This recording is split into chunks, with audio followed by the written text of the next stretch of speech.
What's something you saw as a kid but didn't realize was messed up until you were older? When I was 7, my mom had this special chair at our dining table nobody else could sit in. Not me, not my sister, definitely not Dad. If anyone took her seat, she'd just stand there staring until they moved. I didn't think it was weird. I figured all moms had their favorite spots. I remember when Grandma came for Thanksgiving dinner and sat in Mom's chair. Mom stood behind her, not saying a word, until Dad whispered something to Grandma. She switched seats, laughing awkwardly. "Sorry, I forgot about Marie's chair," she said. But later I heard her asking Dad in the kitchen, "How long has she been like this?" Mom had these rituals. Before eating, she'd tap her fork on the plate exactly 5 times, then rearrange all her food so nothing touched spaghetti. She'd spend 10 minutes separating each noodle from the sauce. I thought it was just a funny habit, like how my friend Tommy always ate his sandwich crust first, or how Ms. Peterson at school collected frog figurines. At my birthday party in 3rd grade, we had pizza, and Mom brought her own plate from home, the white one with tiny blue flowers. My friend Zoe asked why, and I proudly explained, Mom's plate is special because regular plates have invisible germs that only she can see. Zoe's mom, who was helping serve cake, gave my mom this weird look, but I didn't understand why. Every house had rules, right? Ours was that we never moved Mom's stuff.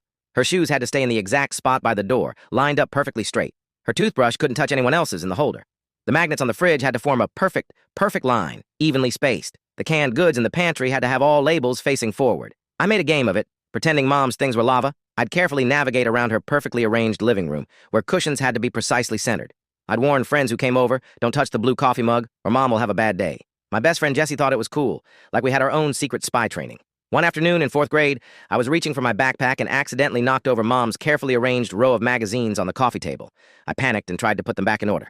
Time, then people, then Better Homes and Gardens. But she came home before I could fix it. She didn't yell. She just stood frozen in the doorway, staring at the crooked pile. Then she sat on the floor next to the fallen magazines, rocking back and forth, breathing hard with her eyes closed, muttering numbers under her breath. Dad took me to get ice cream, and we stayed out for hours. When we came back, Mom was asleep and the magazines were perfectly arranged again. I remember thinking, wow, I get ice cream when I make a mistake. This is awesome. But Dad's eyes were red and he barely talked the whole time. When I asked if Mom was mad at me, he said, "No, sweetheart. Mom just needs things to be a certain way to feel safe." I didn't understand why messy magazines would make anyone feel unsafe. For my science project in 5th grade, I did an experiment on cleaning products that kill the most germs. Mom helped me every night, letting me use her special cleaning supplies that she kept locked in a cabinet. She knew everything about blue bleach and disinfectants. My project won 1st place, and the teacher said, "You, Mom, must be a scientist." I beamed with pride, thinking Mom was the smartest mom ever. It wasn't until my psychology class in college 15 years later, when the professor described OCD, that everything suddenly clicked. She talked about rituals, arrangement, compulsions, contamination fears, and counting behaviors. It was like she was reading the handbook to my childhood. That day I called Dad and finally asked about Mom's special chair and all her rules. The long silence before he answered told me everything I needed to know. What I had seen as just how moms are was actually my mother battling severe, untreated mental illness, while everyone around her carefully maintained her fragile world of rituals, too afraid to disrupt it or get her the help she needed.